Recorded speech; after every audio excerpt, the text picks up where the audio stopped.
And happy Sunday and welcome to Connections. I'm your host, Ed Clark. It is Sunday, February 19th, 2023. And we're so happy you're in with us. The show this week is brought to you by Fire Media. And as always, our lovely co-host is here, Sherelle James. Hey, Sherelle. Welcome back. Hey. How you doing? I'm doing fine. Sherelle, we don't get a chance to get the kind of long discussions about stuff like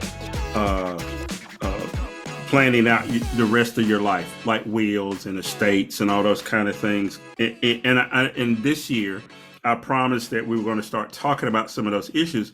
But I ran into a friend of mine, and I like to call him a friend because I consider him a friend. And he's a smart guy, too. His name is Kurt Smith. He's a professor of forestry at NC State. You go, so what does a professor of forestry at NC State have to do with estate planning? It has everything to do with estate planning. And I want to talk to him, and I don't want to waste any time today, Sherelle. Let's go ahead and introduce Dr. Kurt Smith from NC State. Kurt, welcome to Connections.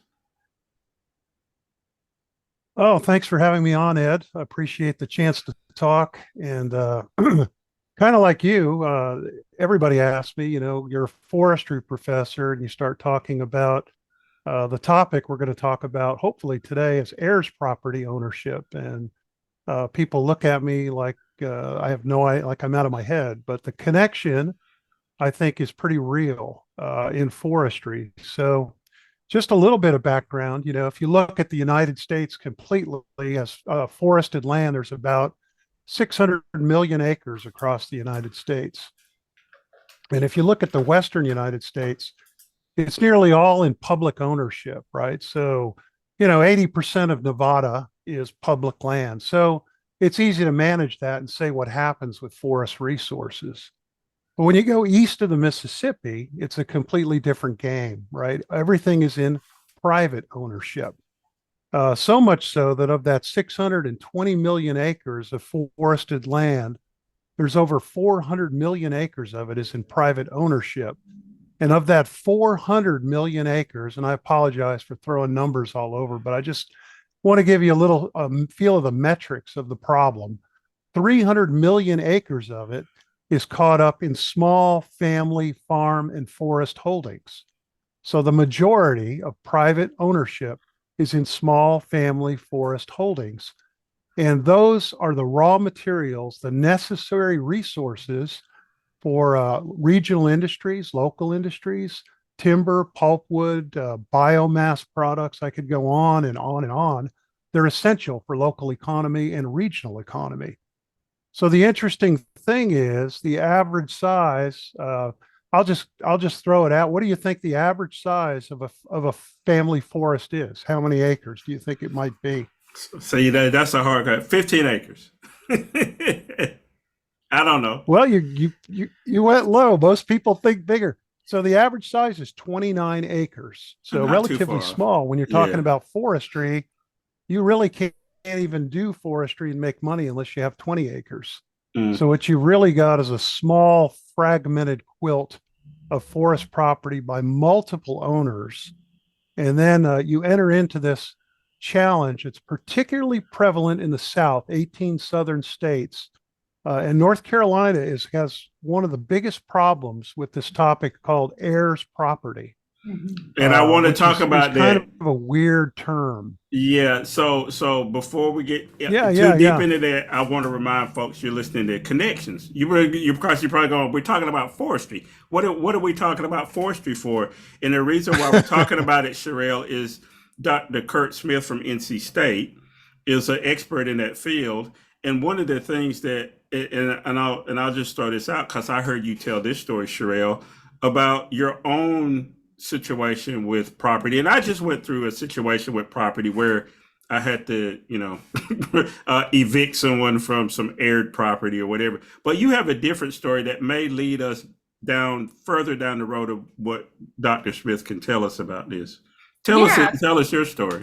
So definitely. So, we have some farmland, and it's a land that came from other generations, and generations are beginning to die out.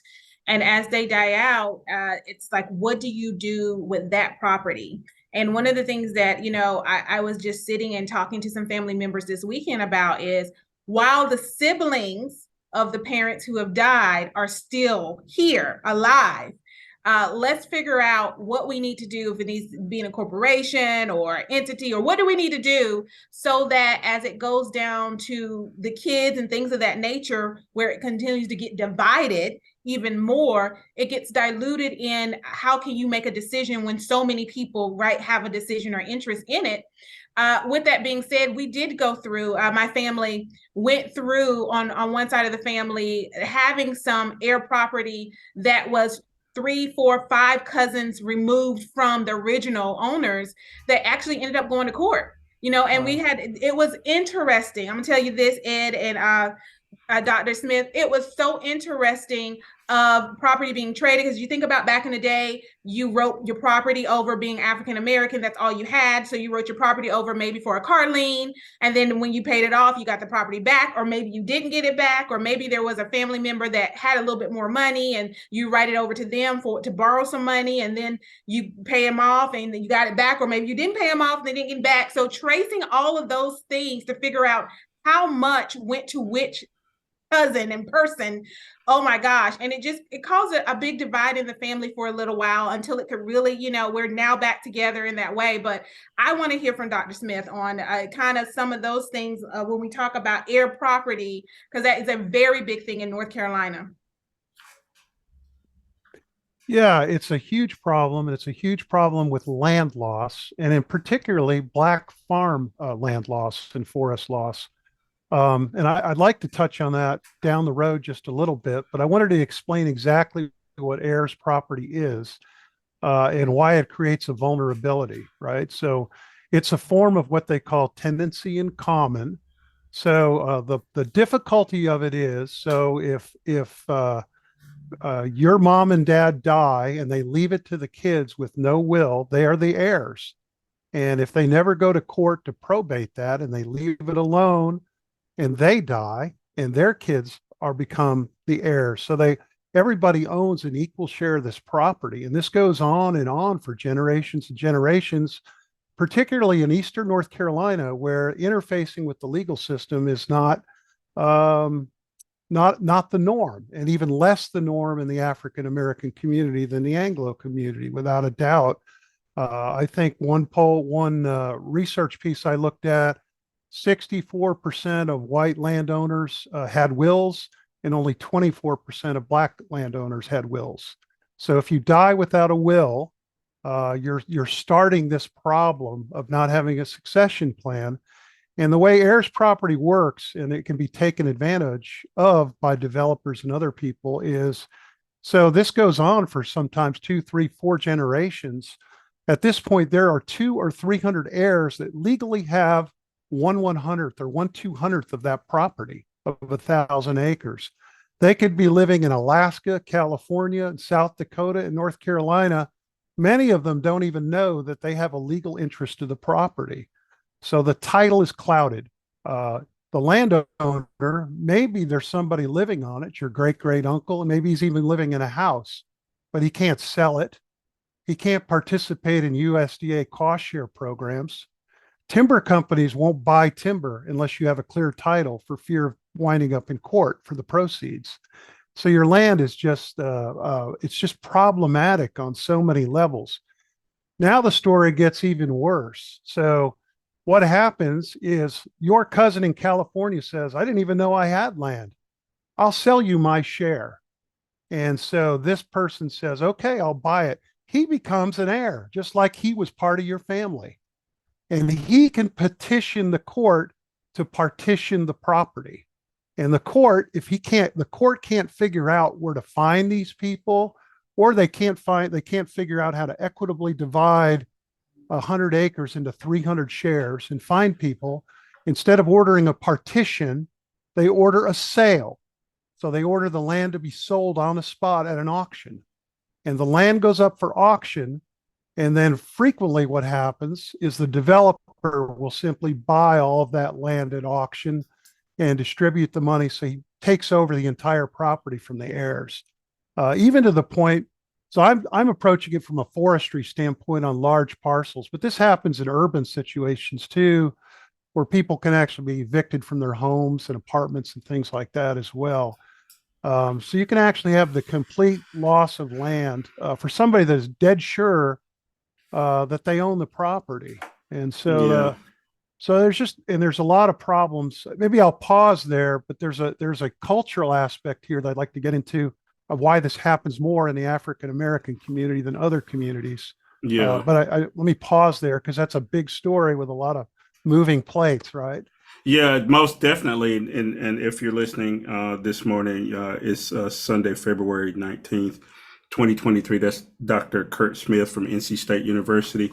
Had the occasion to run across him about a month or so ago, and we started talking about this and talked with Sherelle. I was like, we got to get him on the program because Sherelle's been touched by this. I've recently been touched by this. Dr. Smith, I got a notice in the mail yesterday from an attorney in Oakland, California. My aunt died intestate, and it's in probate now. The only thing that they could find was a piece of paper where she had written that she wanted all her property to go to my mother, who's predeceased her. So the only other sibling that's alive is my aunt, who's in her 90s, who does not want to be bothered with it. She gave the attorney my address, and now my brother and I and my sister have been notified that we're heirs, and now a cousin comes out of the woodwork to contest everything.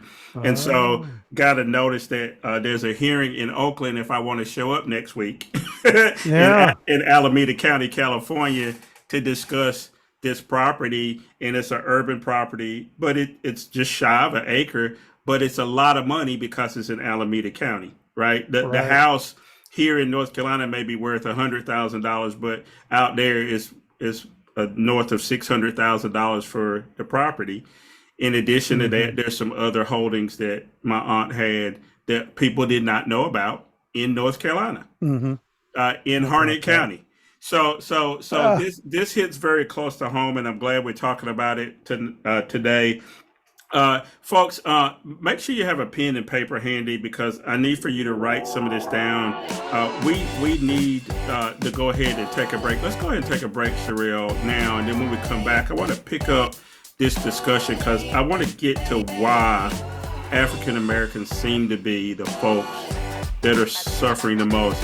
And I have been driving all throughout Eastern North Carolina. I see these housing developments go up, and I know that property was owned by African Americans at some point. And I'm like, to be sure, these developers did not pay full fair market price for this property. Now I have an inkling as to why they did not. So everybody stay right there. We'll be right back after this message.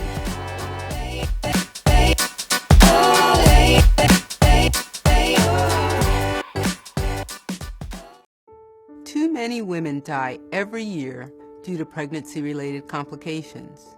2/3 of these deaths are preventable. As healthcare professionals, we play a critical role in making sure women's health concerns are addressed during and after pregnancy. Help your patients understand the warning signs and when they should seek care. Actively listen when she raises concerns. It could save her life. Hear her.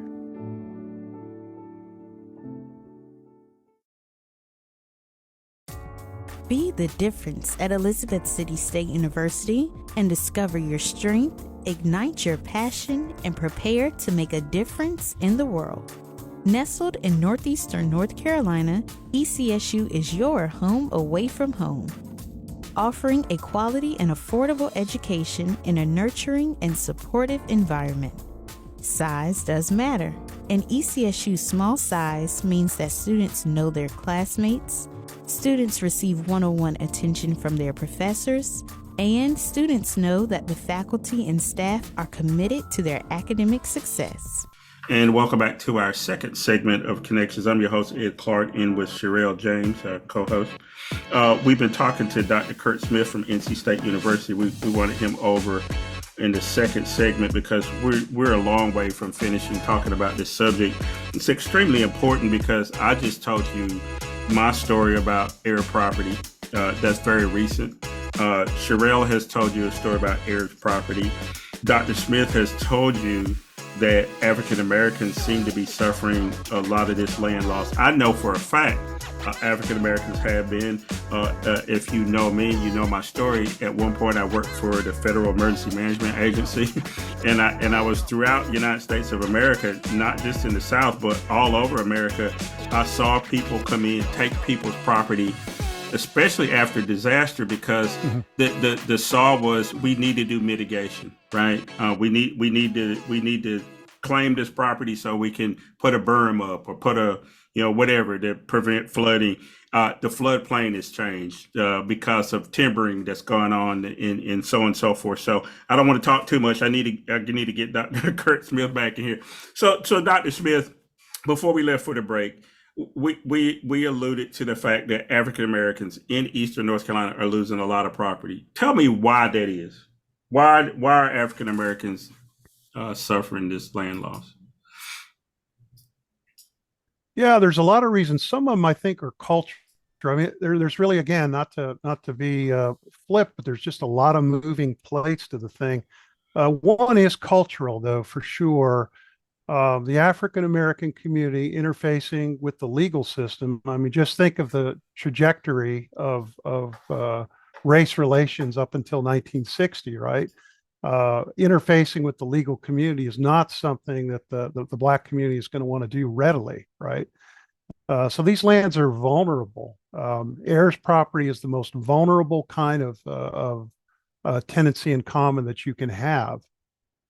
So these folks not wanting to interface with the legal system. In some cases, it's even people that know about the vulnerability of heirs property in the African American community will say this.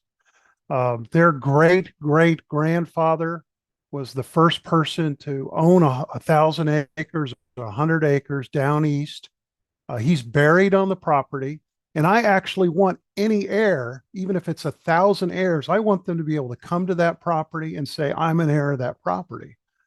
That's in the culture without even understanding legally what the vulnerability of that is. And of course, there's all kinds of ways that you can get to that to sort of still allow that kind of heir property interest by protecting it, doing things like forming LLCs and having written agreements and things like that. So there is that backdrop there of distrust with the legal system. There is this backdrop of really wanting everybody to be able to access the property generously, right? Culturally generously, but not in a way that our legal system is helpful for. So that's a problem. And to give you an idea of sort of the metrics of that difficulty, I think the last thing I read was maybe 1990, nearly half of all heirs property nearly half of all Black-owned heirs property. Let me say that one more time. Half of all the property that was owned by African Americans throughout the South, nearly half of it was heirs property, absolutely unprotected. And so the erosion is down now to where minority family forest ownership was once, I don't know, 30-something percent, 40-something percent, is now down to where it's only 6.6% of minority farm forest ownership. And you think about that too, it's not just developers getting, land and real estate is like the greatest tool of generational wealth transferring on. So you're sort of disabling, in a way, the next generation. You're sort of taking that wealth, that generational wealth, away from them. So there's just a lot of things going on here, even from the standpoint of people that study law. So, I want to fix my heirs property problem. I want to see an attorney. How many? I suppose the African American population in the United States is maybe 15% or thereabout. What do you think the percentage is of African American attorneys in the United States? It's probably less than 5%. So there's not even attorneys that some of these families would be comfortable with because of the nature and the background of the problem, actually going to try to work these things out in advance. So a lot of things there. And of course, the other challenge in all of this from a forestry standpoint is these lands go largely unmanaged. The USDA won't allow cost share programs to install BMPs to do good things to the property from forestry and environmental perspectives. You can't sell the land. I mean, it's just absolutely crippling in every way. And then you start to get, at some point, you can also get into a tax situation where one or two people get tired of paying the taxes and the 300 heirs aren't willing to pony up. You go into arrears and you can lose your property that way too. People go in and pay the tax bill and take your property. What, So I'm Kurt. rambling on about a lot of sort of socio. No, this is good stuff. It's pieces. absolutely good stuff. It's absolutely necessary to talk about this, but I do have to tell people that you're listening to Connections on Foxy 107, 104. And our audience is primarily Eastern North Carolina. But you can also hear us on the deal with edclark.com. If you go to the Connections page, click on that. You can always get a replay of this program on the Monday after it airs. So if you didn't catch all of it, I encourage you to tell people to go and listen to this whole discussion with Dr. Kurt Smith with NC State University Department of Forestry. He's associate professor of forestry. And again, I'm sure people are going, well, forestry. Well, clearly, African Americans at some point owned land that was maybe not converted into farmland. It still had trees on it. Could have been timberland where somebody could have been signing an agreement, Dr. Smith, with a timber company or whatever. But because of this, division with all these different heirs, it's hard to even come up with a plan when you're dealing with 100 other people, right? Everybody's not going to get the same share. Some people are going to be upset about it even being, used as timberland or whatever. There's so many things going on. So Sherelle, it makes me think, and we have discussions all the time about, what do we have to do as African Americans to try to get our folks to think about when they're gone, right? That's always a tough subject, and I know you've thought about it. I mean, I know you had some thoughts on it. I want you to talk about that. Yeah, no, I think that's definitely discussions that we need to have. It's hard discussions, right? Because no one wants to think about when your loved one is gone or prepare for that time of your loved one being gone. But that is the mature thing to do. That is the responsible thing to do. I have already told my family, and I know we're talking about land here, but in that same vein of insurance and things of that nature, just getting everything together. If there's a GoFundMe, I'm not going to be there. So let me just let you guys know now, because we have enough knowledge and education at our hands that maybe we didn't have before, but we can reach out, right? Just starting with the internet. I'm not saying everything's on the internet is true, but you can get some sense of where to go or who to talk to, or even like you're listening today, taking heed and listening to the things that Dr. Smith are talking about today and figuring out, okay, well, what does that mean for me? Dr. Smith, you talked about that there's not a lot of African-American attorneys and people may not feel comfortable going to them. We hear stories about not feeling comfortable going to doctors that don't look like you, or attorneys that don't look like you, or just different professions, right? Just giving from a historical basis. And it's not everybody, but a majority of people feel that way. And so when we look at that and you say, okay, there's not that many people, so this may be one of the reasons why we're having so much problem with heir property and why African-Americans are losing it. Your statistic was, we used to be, I want to make sure I get this statistic right though. We used to be about 33%, did you say, of landowners, and we're down to 6%? Yeah, minority ownership is down to 6.6%. And it used to be, way up, 30 to 40%. Yeah. Wow. So it's way down. Just taking Georgia, for example, after Sherman burned Georgia, one of the first things he did is granted, I think, some 400,000 acres to African Americans in Georgia. And that sort of began the beginning of land ownership in the South. So yeah, it's pretty significant. It has been pretty significant in agriculture, but it's been slowly eroded through the years, up through the 60s and 70s. Mm-hmm. And for some reason, this sort of backdoor way of taking property has sort of moved quietly under the radar until maybe the last 10 or 15 years. In natural resources, it's kind of rose to the to the top of people's attention. It's Yeah. important from a forestry standpoint to protect the industry as well. And I'm glad you brought that up, the historical aspect, Dr. Smith, because it is Black History Month as well. And one of the things we've been trying to do here is make sure we keep in mind, that historical perspective of African Americans did acquire a lot of property after the Civil War.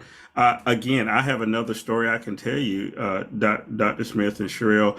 One of the earliest memories I have was my aunt Laura and Uncle Herbert, God rest their souls, arguing over whether or not Uncle Herbert should put up some land to get a tractor. Now, and Aunt Laura said, "Don't do it because you'll never get your land back." Mm-hmm. But I remember Uncle Herbert, he went and gave the deed to part of the land. And now if you go to Bun Level, North Carolina, the big, huge farm that Uncle Herbert used to own is owned by somebody else that's not African American. And I'll just say it that way. He never got that land back. Mm-hmm. And that farm that Uncle Herbert was so proud of does not exist anymore. And we see fewer and fewer African American farmers on top of it all. I don't want to run out of time, though. There's one other thing I want to talk about, Dr. Smith, is I know you have a PhD student that's coming to work with you on this issue and to do some more study, and they're from Tuskegee University. And so explain to us, how do you get a PhD student from Tuskegee to come to NC State to talk about forestry and also to talk about this land loss issue? Well, I'm thrilled to have him. His name is James Patterson, and his passion is heirs property. He's done an awful lot of work in it already with a lot of people that are well known in the field.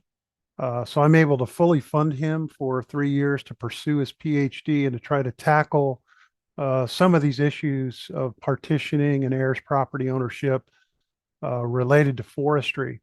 So I'm excited about it from a lot of levels. One is NC State has about 6% of its student population is African American. Which is wild when you think, North Carolina's 24% has African Americans up, that high. It's and then if you want to bear down into natural resources, oh gosh, I don't know, maybe 1%, maybe less. I mean, there's just, when it comes to the natural resource field, African Americans are beyond underrepresented. In fact, there's a new piece coming out right now. It's in a digital format that's been put out. It's called Black Faces in Green Spaces. I just heard about it today. It's 20 case studies of African Americans that have entered the natural resource field. And I think that's critical from the standpoint of heirs property and our 18 southern longleaf pine states to have more African American representatives involved in the natural resource field. So I'm excited to have James come up. He's passionate. He's bringing his family up as well. Maybe if y'all are interested, maybe we can get him on your show down the road once he moves in next year. So we should definitely do that. Definitely do that. Now, we've got about a minute or so, and I just want to ask you, Dr. Smith, I kind of pontificated a little bit about just being responsible and having the conversation. What are some things that you tell people to do when it comes to heirs property? Wow. So, I mean, every situation is different. That's one thing is for sure and for certain. Some places you've got family disputes, you've got all these different things, but it is important for whoever has clean title on property to think about their demise. If you don't know what's going to happen, if you don't make it home tonight, you are vulnerable to being an heir's property. Everybody, including myself. You're vulnerable to becoming in that category and really hurting successive generations, generational wealth, and all that stuff. There's lots of ways to prevent it. Delineating a clean heir is certainly the easiest one, but you can also, hey, I want a lot of heirs involved. There's ways to develop a limited liability corporation. There's all kinds of legal options, and the best pursuit of that is to get an attorney.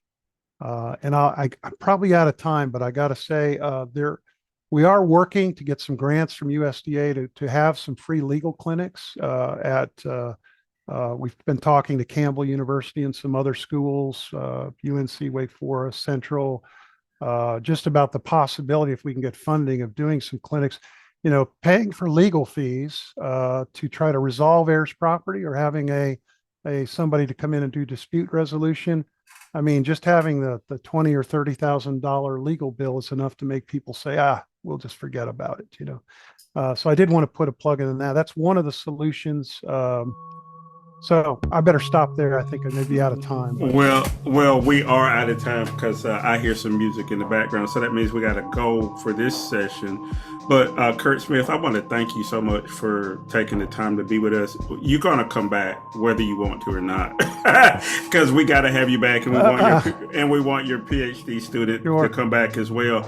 Everybody stay right there. Sherelle and I'll be back, and we'll wrap this up. We'll talk about the latest news that's going on in the world. That's Dr. Kurt Smith, NC State University. All his information will be out on the website, thedealwithedclark.com. So if you want to get in touch with him, you'll know how to do that. So stay right there. We'll be right back after this message.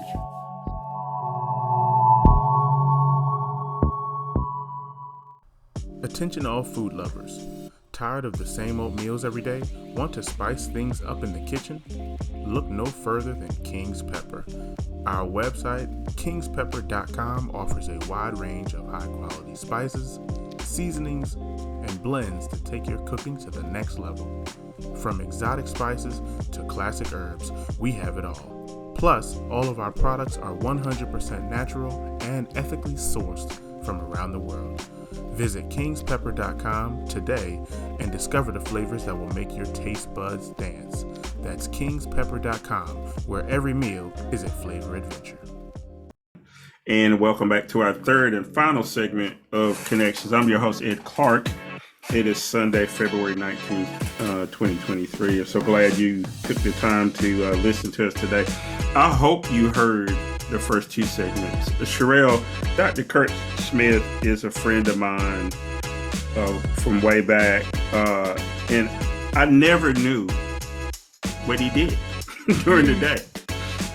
His kids ran track for me. I used to coach down at Harnett Central High School, go Trojans, and his kids almost helped me win a state championship. We did not win. We got cheated, but that's a whole nother story. But on a serious note, what he was talking about, I happened to run into him and we started talking about what he did. And he said, I have this story to tell you about Black folks losing land. Mm-hmm. And if you know anything about Kurt Smith is white. However, if you know him, he cares about everybody. And it comes across in how he discussed this subject, Sherelle, because he's very concerned, and he purposely looked for a PhD student from a HBCU, from Tuskegee University, to come and work with him on trying to get to Black folks in Eastern North Carolina in particular, because we are losing land at a clip faster than anybody else probably in the South. If you look around, I can look out the window here where I am, and I can see development going up all over the place, Sherelle, all these housing developments with $500,000 and $600,000 homes that I know I'm not living in. And I know a lot of those African-American families that are being displaced in downtown Raleigh. So it happens in urban areas, but it also happens in Bertie County, in Harnett County, in Cumberland County, in Sampson County, in everywhere we're heard. And I know I'm saying a lot, but I was really moved by what Dr. Smith was talking about. And I know you had something else to say about it as well. Yeah, no, listen, his numbers, just when he talked about there being 600 million acres of forest land, and 300 million of those are on the eastern side of the Mississippi. And they're small family farms and forestry, that are mostly 29 acres at best, or smaller than that, little pieces that we make up a lot, or did make up a lot. But we've lost so much of that just over the years of education, of mistrust, of the system, of historical things that have happened. I can tell you really, truly, really quick, my grandparents, I grew up with my grandparents saying, when I die, this is your house. but it was to all of their kids, if that makes sense. And I kind of grew up as a kid. So as that baby kid, it was when we die, this is yours. And my grandfather died and my grandmother was left. And towards the end, I just had a conversation with my aunt recently because my grandmother called each one of us and we all signed over our piece of the land to my aunt. And I did it because my grandmother asked me to, right? And I had a house and I'm good to go, that type of thing. But it didn't sit well because that was part of my legacy, just like it was part of hers. And after I sat down, finally got to sit down with my aunt and talk to her about it. And it really came down to, I didn't want to have to deal with 20 million people, telling me I'm living in the house, I'm taking care of the house, I'm paying the taxes, I'm paying the bills, and everybody has a right and they think they just walk in and out of the house, but she didn't want to lose it either. And so we've now talked about, okay, well, let's take some steps. So she says, my thing was not to take away people's legacy. It really was just not to deal with the ignorance that sometimes comes along when you have heir property. And now we're working on, okay, what does that mean? And how do we all get our legacy back, but allow her to kind of be in charge of it while she's living in the house and taking care of everything. And so it really hit home for me today. And I hope that those that listen, it hit home for them as well, to know that even in my property, I need to do something. I need to make sure, because if something happened to me today, I don't know, Yeah. I need to make sure. Sherelle, I love my family. And we all do. Yeah. And I'll just say that. But when it comes to property and stuff like that, we just haven't figured that out. Right. As African Americans. I'll just have to say that because the number that stood out to me is that in the South, Black folks went from owning over 30% of the land down to 6%. That tells you something. And we make up 20% of the people in the South. In North Carolina, we're 24% of the population. Mississippi is 30% of the population. South Carolina is 30% of the population. And I bet you if you looked across the South, North Carolina is probably the place where more Black people own land, because we have the highest incomes, we have the higher educations in North Carolina.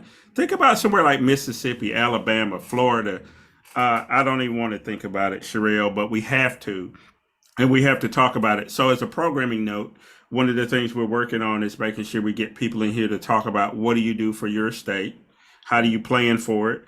We talked about it off mic, so I know that you're going to be working on that. I told you we've been working on trying to get our congressional delegation in here because it's extremely important, because I want to ask them questions about what are they going to do about these kind of things, about these companies that come in and take people's properties. Is there anything you can do legislatively to do that?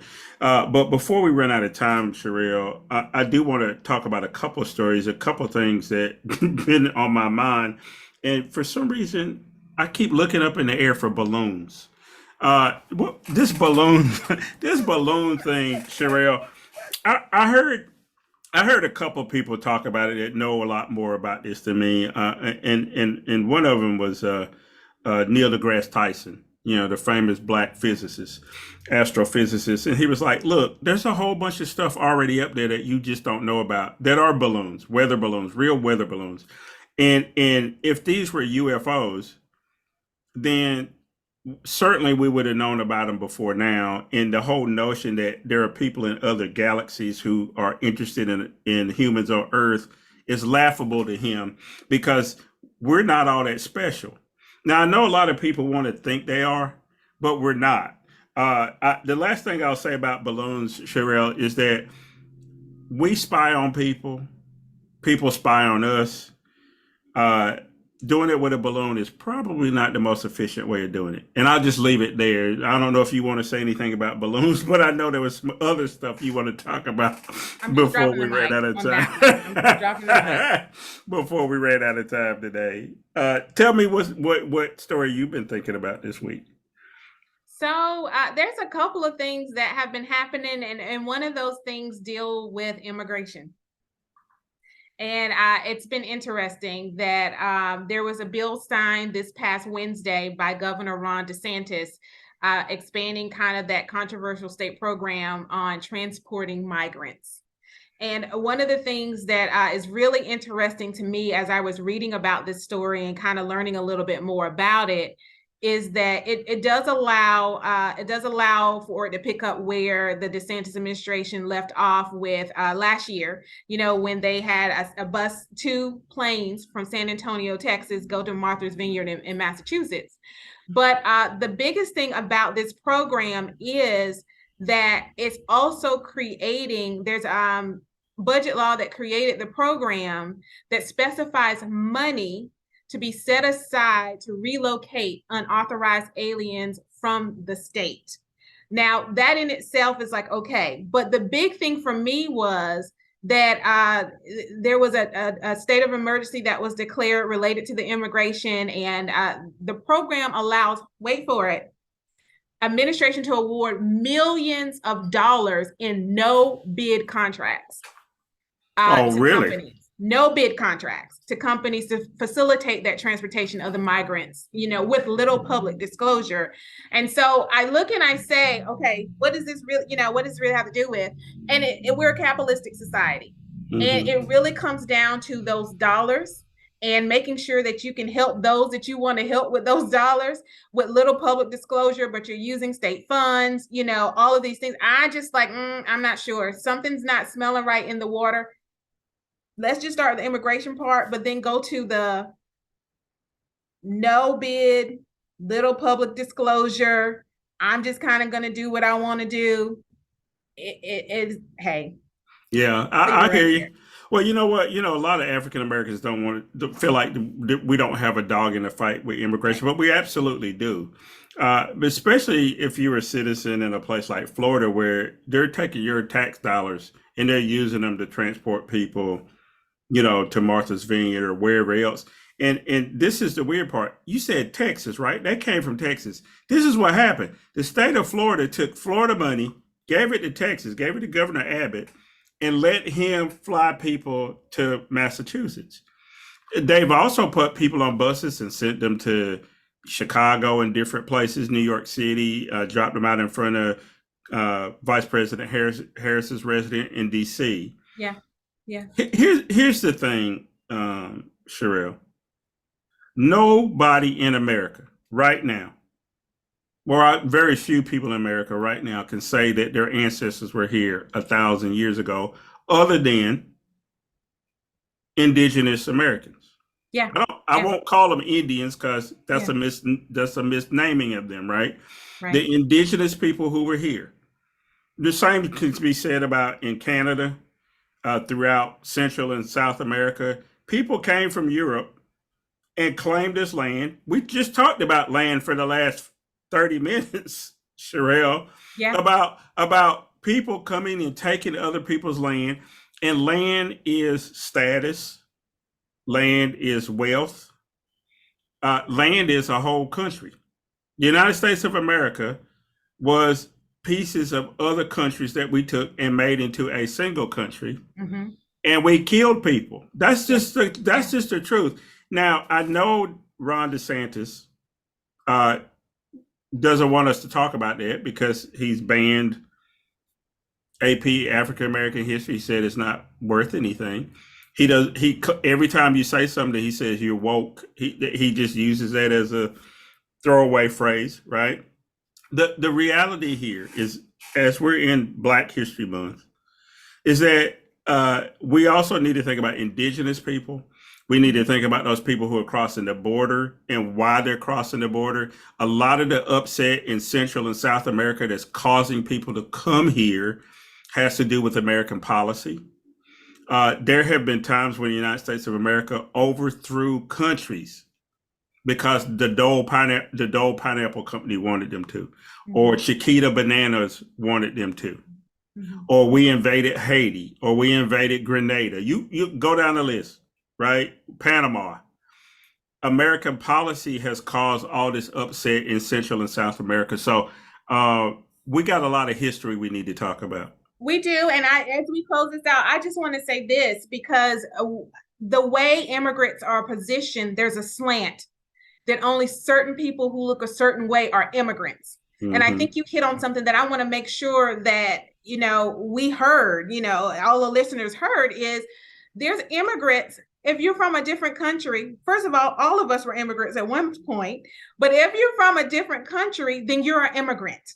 But the way it's been slanted is, no, if you come from these certain countries, if you have a little darker tint to you, you know, those types of things, those are what we're calling immigrants, and we don't want you here. When there's other people coming in from Europe and all other places that we're not having this same reaction to as we are to some of these other countries. And that in itself is interesting to me.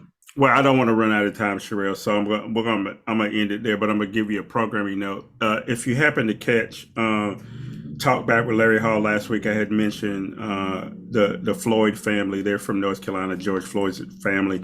Thomas McLaurin was on with Larry Hall last week. I did get a chance to speak to Roger Floyd. We will have him on here. He had to have some surgery, so he couldn't do it this week, because I do want to talk about Memphis and some of the other things with police in the upcoming events for the anniversary of George Floyd's murder. And I know it sounds weird, the anniversary of a murder, but we do need to talk about it. It's going to happen in May, and there's a lot of events happening around that. Look, folks, I am just glad that the program is continuing to flourish. We're getting good guests on. Again, please make any recommendations that you have. Go to thedealwithedclark.com. You can catch our other programming on there. You can catch, pieces that I write. You can see the replay of Connections on Mondays, and then especially this one, all the other ones too, but especially this one. If you got heirs property, you need to be paying attention. So guess what? I'm going to ask you to do, like I always do, is go out and do something good for somebody today, and then come back with us in 2 weeks for another edition of Connection. Have a good Sunday. Bye.